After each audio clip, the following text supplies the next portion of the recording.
और अब खबरें देवभूमि की। देहरादून में मुख्यमंत्री पुष्कर सिंह धामी ने पूरे विधि विधान के साथ इंदिरा मार्केट के रीडेवलपमेंट के कार्यों का भूमि पूजन कर शिलान्यास किया। बता दें कि 242 करोड़ 32 लाख की लागत से इंदिरा मार्केट का रीडेवलपमेंट के काम होंगे, जबकि इसी दौरान मुख्यमंत्री ने कुल 257 करोड़ से अधिक की अलग अलग योजनाओं का शिलान्यास भी किया। साथ ही लगभग 7 करोड़ की योजनाओं का लोकार्पण भी किया। शहरी विकास मंत्री प्रेमचंद अग्रवाल, जिले के प्रभारी मंत्री सुबोध उनियाल और स्थानीय विधायक खजान दास समेत बीजेपी के कई नेता यहां पर मौजूद रहे। यह योजना इस क्षेत्र के एक विकास के मील के पत्थर के रूप में साबित होगी और इस योजना के बन जाने से जहां हमारे अनेकों लोगों को लाभ होगा, वहीं शहर में आवागमन करने वाले जो अन्य लोगों को भी इसका लाभ मिलेगा। और हमारा प्रयास है कि जल्दी से गुणवत्तापूर्वक ये सभी योजनाएं पूरी हों। जिन योजनाओं का शिलान्यास हुआ है उन सभी योजनाओं का जल्दी से जल्दी लोकार्पण हो, जल्दी से जल्दी योजनाएं पूरी हों। इंदिरा मार्केट रीडेवलपमेंट का आज भूमि पूजन हुआ है, जिसकी लागत 242 करोड़ से भी अधिक है और अन्य योजनाओं का, जैसे PWD से संबंधित हो, जल संस्थान से हो, जल निगम से हो, उन योजनाओं का भी यहाँ पे शिलान्यास और लोकार्पण किया गया है। करीबन सारा मिलाकर के 264 करोड़ रुपया का यहाँ पे शिलान्यास और लोकार्पण किया गया है। और ये इंदिरा मार्केट रीडेवलपमेंट प्लान जिसको बहुत पहले शुरू होना चाहिए था, काम शुरू होना चाहिए था, क्योंकि इसका भूमि पूजन तो आपने देखा होगा कि सामने इंदिरा जी की मूर्ति भी लगी हुई है। भूमि पूजन किया गया था, किंतु ना दुकानें खाली की गई और ना इन्होंने कार्य प्रारंभ किया गया, क्योंकि इसमें दिक्कतें आ रही थी। दिक्कतें ये थी कि दुकानदार खाली नहीं कर रहे थे। अभी माननीय मुख्यमंत्री जी ने जब संज्ञान लिया तो दुकानें भी खाली हो गई और उनका अनुबंध भी हुआ है। इंदिरा मार्केट रीड और शिक्षा की गुणवत्ता को सुधारने के लिए देहरादून में 2 दिवसीय चिंतन शिविर का आयोजन किया जा रहा है। इस चिंतन शिविर में प्रदेश के सभी विश्वविद्यालयों के कुलपति और महाविद्यालयों के प्राचार्य मौजूद रहे। 2 दिन तक चलने वाले इस शिविर का शुभारंभ प्रदेश के मुख्यमंत्री पुष्कर सिंह धामी ने किया। इस दौरान उच्च शिक्षा मंत्री धन सिंह रावत और नेक के डायरेक्टर भी शामिल हुए। शिविर का मुख्य उद्देश्य सभी विश्वविद्यालयों और कॉलेज में शिक्षा की गुणवत्ता को सुधारना है, जिसमें नेक की प्रत्यायन के लिए भी कार्यशाला आयोजित की गई, जिसमें यह आकलन किया गया कि प्रदेश के सभी 35 विश्वविद्यालयों में यूजीसी के मानकों के आधार पर सभी चीजें उपलब्ध है या नहीं। साथ ही सभी 119 डिग्री कॉलेज में भी नेक के मानकों की समीक्षा की गई। शिक्षा का ये बहुत ही महत्वपूर्ण चिंतन शिविर यहाँ पर हो रहा है उच्च शिक्षा के क्षेत्र में और 2 दिनों तक लगातार चलने वाला है, जिसमें बहुत सारे विशेषज्ञ, बहुत सारे विद्वज्जन आपस में चिंतन करने वाले हैं, मंथन करने वाले हैं। और इसमें शिक्षा की गुणवत्ता में, उच्च शिक्षा के क्षेत्र में कैसे सुधार हो, कैसे हमारे संस्थानों को और गुणवत्तापूर्ण बनाया जाए, कैसे उसको और अधिक हमारे छात्र छात्राओं के लिए सुविधाजनक बनाया जाए, अच्छा बनाया जाए। और नई शिक्षा नीति जिसमें सभी बातों का समावेश है, माननीय प्रधानमंत्री मोदी जी के नेतृत्व में पूरे देश के अंदर लागू हुई है। हमारे राज्य में दोनों ही बेसिक और उच्च शिक्षा दोनों में ही लागू हुई है। इन सभी पर विशेष रूप से चर्चा होगी और इसमें से, इस मंथन में से, इस चिंतन से अमृत निकलेगा और वह अमृत हमारे राज्य के लिए, सभी नौनिहालों के लिए, सभी शिक्षार्थियों के लिए अमृत का काम करेगा।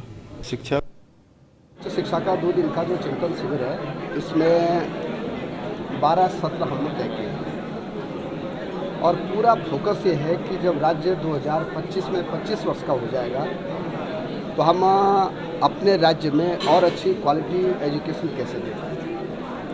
और हमारा टारगेट ये है कि 1 लाख विदेशी बच्चे हमारे राज्य में पढ़ें। हमारे जो कॉलेज और विश्वविद्यालय हैं वो देश और विश्व की रैंकिंग में कैसे आए और हर कॉलेज को और हर विश्वविद्यालय को नेक कराना अब अनिवार्य है। 180 दिन पढ़ाई जरूरी है और अब हम ये भी तय कर रहे हैं कि सत्र में हम साल के शुरू में पूरे 365 दिन का कैलेंडर प्रकाशित करते हैं। कॉलेजों में जो बच्चे अच्छा काम कर रहे हैं उनको रिसर्च के लिए अलग से प्रोत्साहन देने के लिए भी हम एक अलग फेलोशिप जारी करने जा रहे हैं। और देहरादून सचिवालय में सीएम पुष्कर सिंह धामी की अध्यक्षता में नागरिक उड्डयन विकास प्राधिकरण के निदेशक मंडल की 8वीं बैठक हुई। इस दौरान सीएम ने कहा कि हमें बेहतर हवाई सुविधाओं के आधार पर पर्यटकों को उत्तराखंड आने के लिए प्रेरित करना होगा।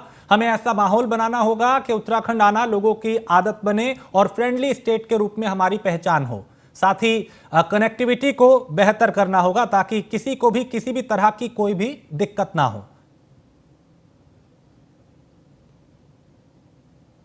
उत्तराखंड में हवाई सेवाएं बहुत उनका महत्वपूर्ण रोल है, चाहे पर्यटन हो या आवागमन हो, उसको लेकर के और उसको कैसे सरल बनाया जाए।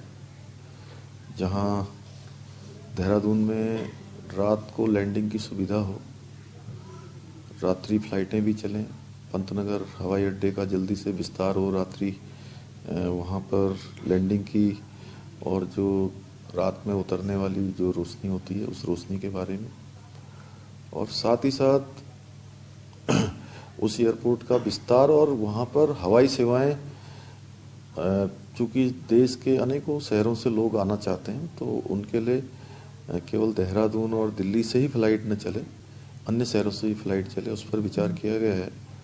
इसके साथ साथ जो पवन हंस की सेवाएं हैं वो और अच्छी चलें और सुविधाजनक हो। जो 13 स्थानों पर 13 जिलों पर अलग अलग जो हेलीपैड का निर्माण होना है उनका जल्दी से जल्दी हो। केदारनाथ और बद्रीनाथ को चलने वाली जो हवाई सेवाएं हैं उनकी जहां पर टिकट बुकिंग से लेकर तमाम प्रकार की जो बातें आती हैं उसमें आने वाले यात्रियों को, श्रद्धालुओं को किसी प्रकार की परेशानियों का सामना न करना पड़े। क्योंकि कई बार ये देखने में आया है कि टिकट खाली ही नहीं मिलते हैं, और जो बहुत बार यात्रा में टिकटों के ऊपर नीचे होने से भी कई बार ये भी परेशानियों का सामना करना पड़ता है, वह भी, और सुरक्षा की दृष्टि से भी जो मानक है उनका ठीक से उन पर काम हो। इन सभी संभावनाओं पर आज विस्तार से बात हुई है। और प्रधानमंत्री नरेंद्र मोदी के एक बार फिर उत्तराखंड आने की उम्मीद है। इस बार वो उत्तराखंड के कुमाऊं मंडल के पिथौरागढ़ जिले का दौरा करेंगे। यहां प्रधानमंत्री सीमांत तहसील धारचूला के नारायण आश्रम जाएंगे और चीन सीमा से लगे इलाकों में विकास कार्यों की समीक्षा करेंगे। बता दें कि मानसखंड कॉरिडोर के लिए स्वदेश दर्शन योजना के तहत 100 करोड़ से ज्यादा केंद्र सरकार खर्च करने जा रही है, जिससे क्षेत्र को विकसित किया जा सकेगा और मानसरोवर कॉरिडोर के जरिए इस क्षेत्र की तस्वीर बदलती नजर आएगी। प्रधानमंत्री जी का जो हमारे सीमांत के गांव हैं, सीमांत क्षेत्र हैं, उनको प्राथमिकता में लेना, उनके विकास को प्राथमिकता देना, और अंतिम गांव को पहला गांव, अंतिम क्षेत्रों को, सीमांत क्षेत्रों को पहले क्षेत्र के रूप में उनका विकास करना उनकी प्राथमिकता में है। इस बार माणा गांव के प्रवास के दौरान उन्होंने उस क्षेत्र के विकास का एक मॉडल बनाया है। बद्रीनाथ धाम का मास्टर प्लान उनकी गहन समीक्षा की है। केदारनाथ जी का काम उनके मार्गदर्शन में लगातार चल ही रहा है। अब भविष्य में जो हमारा मानसरोवर यात्रा है, वह मानसरोवर यात्रा भी सड़क मार्ग से पूरी होगी। उसके लिए पूरा आगे का भविष्य का प्रस्ताव, भविष्य का रोड मैप बनाया जा रहा है। तो इस क्रम में चूंकि 4 धाम यात्रा में आने वाले जो यात्री हैं वो कैलाश मानसरोवर की यात्रा पर भी जाएं, और जो मानसखंड कॉरिडोर बन रहा है उस यात्रा पर भी जाएं। तो माननीय प्रधानमंत्री जी से भी हम अनुरोध करेंगे कि आने वाले समय में वो जहां नारायण आश्रम, मायावती आश्रम, इन सभी स्थानों पर उनका समय मिले, उनका प्रवास हो, जिससे देश दुनिया की नज़र में यह क्षेत्र भी, जो भोले बाबा का कैलाश पर्वत है, ये भोले बाबा का कैलाश पर्वत भी चूँकि जानते सभी लोग हैं, लेकिन माननीय प्रधानमंत्री जी का वहाँ प्रवास होगा तो निश्चित रूप से वो विश्व के नक्शे पर चमकेगा। और राष्ट्रपति द्रौपदी मुर्मू गुरुवार से 2 दिवसीय दौरे पे उत्तराखंड आ रही हैं। मुख्यमंत्री पुष्कर सिंह धामी ने राष्ट्रपति के प्रस्तावित कार्यक्रम के बारे में जानकारी देते हुए कहा कि उत्तराखंड उनके स्वागत के लिए पूरी तरह तैयार है और राष्ट्रपति द्रौपदी मुर्मू सीएम आवास आयोजित कार्यक्रम में भी शिरकत करेंगी। इसके साथ ही वो मसूरी स्थित लाल बहादुर शास्त्री प्रशासनिक अकादमी में आयोजित कार्यक्रम में भी हिस्सा लेंगी।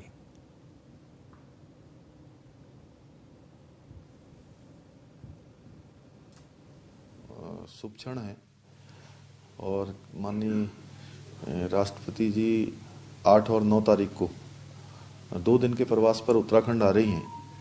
तो उसमें उनके अनेकों कार्यक्रम हैं, जहां एक सिविक रिसेप्शन होना है, राजभवन में उनके कार्यक्रम होने हैं, दून विश्वविद्यालय में कार्यक्रम होना है, लवासना में भी कार्यक्रम है।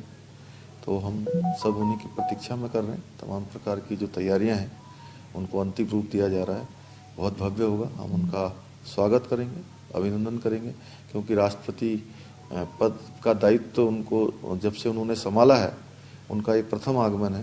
निश्चित रूप से हम सभी लोगों के लिए, उत्तराखंड वासियों के लिए बहुत खुशी की बात है, हमारे लिए बड़ा। और मुख्यमंत्री पुष्कर सिंह धामी ने राज्य सरकार द्वारा विधानसभा सत्र में पारित कराए गए धर्मांतरण कानून पे देश भर के साधु संतों की शुभकामनाओं पे अपनी भी प्रतिक्रिया दी।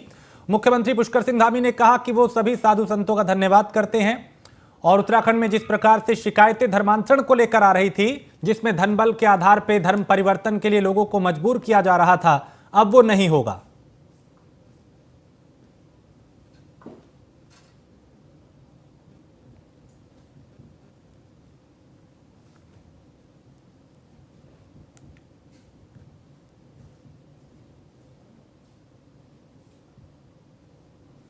और उत्तराखंड राज्य चूँकि धर्म, संस्कृति, योग, अध्यात्म की ये भूमि है, ये वेदों की भूमि है, और यहाँ पर ये धर्मांतरण, मतांतरण ये बहुत मैं कहूँ कि गंभीर हो गया था यहाँ पर, और बहुत एक आपराधिक रूप में आगे बढ़ रहा था, जहाँ पर प्रलोभन देकर, तमाम प्रकार से बहलाकर, फुसलाकर, तमाम प्रकार की अवधारणाओं को उनके अंदर पैदा करके जो लोग हमारे कम पढ़े लिखे थे या आदिवासी क्षेत्रों में, जनजाति बाहुल्य क्षेत्रों में, अनुसूचित जाति क्षेत्रों में, सीमांत क्षेत्रों में, उनके बीच में लगातार मतांतरण और धर्मांतरण हो रहा था।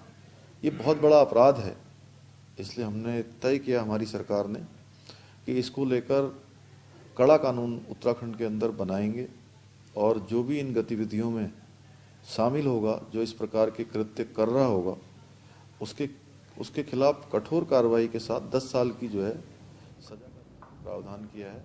कांग्रेस के पूर्व प्रदेश अध्यक्ष गणेश गोदियाल ने राज्य सरकार और विधानसभा अध्यक्ष रितु खंडूड़ी पे कई गंभीर आरोप लगाए हैं। गणेश गोदियाल ने कहा कि राज्य में बिगड़ती कानून व्यवस्था को सरकार तो नहीं सुधार पा रही, ऐसे में जनता और उन्हें उम्मीद थी कि विधानसभा में इस मामले पे चर्चा होगी, लेकिन स्पीकर ने यह कह के कि उनके पास कामकाज नहीं था, इसलिए सत्र 2 दिन में समाप्त कर दिया। इससे साबित होता है कि स्पीकर को उत्तराखंड की कोई चिंता नहीं है। गोदियाल ने यूकेएसएससी भर्ती घोटाले में भी सरकार को घेरा और कहा कि आरोपियों को बचाया जा रहा है।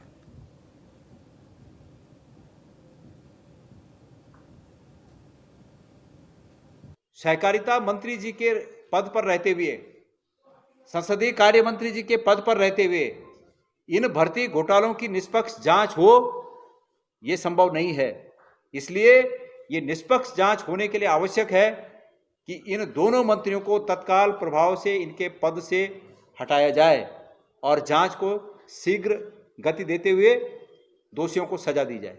विधानसभा की माननीय अध्यक्षा जी ने एक बात कही, जब आप लोगों ने एक बात पूछी कि संभावित रूप में 7 दिन जो सत्र चलने वाला था, वो सत्र 2 ही दिन में क्यों समेटा गया, तो उनका ये उत्तर कि कोई बिजनेस बाकी नहीं था,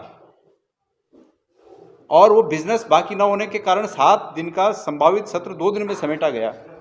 मैं समझता हूं कि मुझे उनके इस उत्तर पर सख्त आपत्ति है, और आपत्ति इसलिए है कि माननीय अध्यक्षा जी एक ऐसे पीठ पर बैठी हैं जिस पीठ पर पूरे उत्तराखंड का भरोसा है। एक तरफ जहां उनका ये कहना कि हाउस के सामने कोई बिजनेस बाकी नहीं था, कोई कार्य नहीं था हाउस में, इसलिए इसको 2 दिन में समेटा गया। सहकारिता मंत्री और उत्तराखंड क्रांति दल के कार्यकर्ताओं ने देहरादून स्थित गांधी पार्क के सामने राज्य सरकार के खिलाफ जोरदार प्रदर्शन किया। उत्तराखंड क्रांति दल ने बीजेपी सरकार के शासन की तुलना जंगल राज से की है। यूकेडी ने कहा कि बीते कुछ समय में जिस तरह की घटनाएं सामने आई हैं और जिस तरह से उत्तराखंड के मूल निवासियों पर लगातार हमले हो रहे हैं, इस बात से साबित होता है कि प्रदेश में कानून व्यवस्था पूरी तरह से ठप हो चुकी है।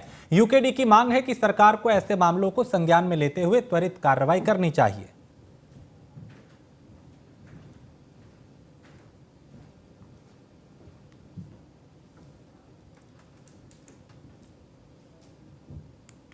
के मूल निवासियों पर लगातार हमले हो रहे हैं और उत्तराखंड सरकार इसको लेकर के उदासीन बनी हुई है। पहले हमारी पहचान मूल निवास प्रमाण पत्र खत्म करके की गई और अब लगातार पहाड़ से जितने भी लोग रोजगार करने के लिए किसी भी देहरादून आ रहे हैं, तमाम मैदानी जिलों में आ रहे हैं, तमाम लोगों पर जो है यहाँ पर हमले हो रहे हैं और सरकार उसको लेकर के बिल्कुल उदासीन है और जो दोषी और आरोपित हैं उनको संरक्षण देने का काम कर रहे हैं, उनकी मांडवाली कर रहे हैं। ये बेहद दुर्भाग्यजनक है और इसके लिए हम लोगों का एक निर्णायक आंदोलन है कि तत्काल सरकार मूल निवासियों पर ये हमले बंद करे। हम इसे किसी भी हालत में उत्तराखंड क्रांति दल सहन नहीं करें। और रुद्रपुर में स्वास्थ्य मंत्री डॉक्टर धन सिंह रावत ने प्रशासन, चिकित्सा शिक्षा और स्वास्थ्य विभाग के अधिकारियों के साथ मेडिकल कॉलेज के निर्माण कार्य और टीबी मुक्त भारत अभियान की समीक्षा की। मेडिकल कॉलेज के सभागार में हुई समीक्षा बैठक में धन सिंह रावत ने डीएम को निर्देश दिए कि मेडिकल कॉलेज के निर्माण कार्यों की प्रत्येक सप्ताह समीक्षा करें ताकि निर्माण कार्यों में तेजी लाई जा सके। हमने यहाँ पे समीक्षा बैठक की है और प्रधानमंत्री जी का एक ड्रीम प्रोजेक्ट है और हमारे मुख्यमंत्री जी का कि 2024 तक उत्तराखंड को टीबी मुक्त करना है और हमारे राज्य में 15,000 अभी तक एक्टिव पेशेंट है टीबी और एक आदमी एक पेशेंट को गोद दे रहे हैं। उधम सिंह नगर जिले में हमारे जिलाधिकारी ने भी और हमारे स्वास्थ्य विभाग की टीम ने बहुत अच्छा काम किया है। अभी तक लगभग 1800 टीबी के मरीज गोद दे चुके हैं और 15 दिन का समय और दिया गया है कि हर टीबी के मरीज को गोद दिया जाएगा। और राष्ट्रपति द्रौपदी मुर्मू का देहरादून दौरा है। कल से 2 दिन के देहरादून दौरे पे हैं राष्ट्रपति द्रौपदी मुर्मू। कल दोपहर 3:40 पे वो जॉली ग्रांट एयरपोर्ट पहुंचेंगी और राष्ट्रपति मुर्मू पे जो है उनका जोरदार स्वागत करने की तैयारी की जा रही है। राष्ट्रपति मुर्मू को गार्ड ऑफ ऑनर दिया जाएगा और राज्यपाल और सीएम धामी इस दौरान एयरपोर्ट पे मौजूद रहेंगे, उनका स्वागत करेंगे।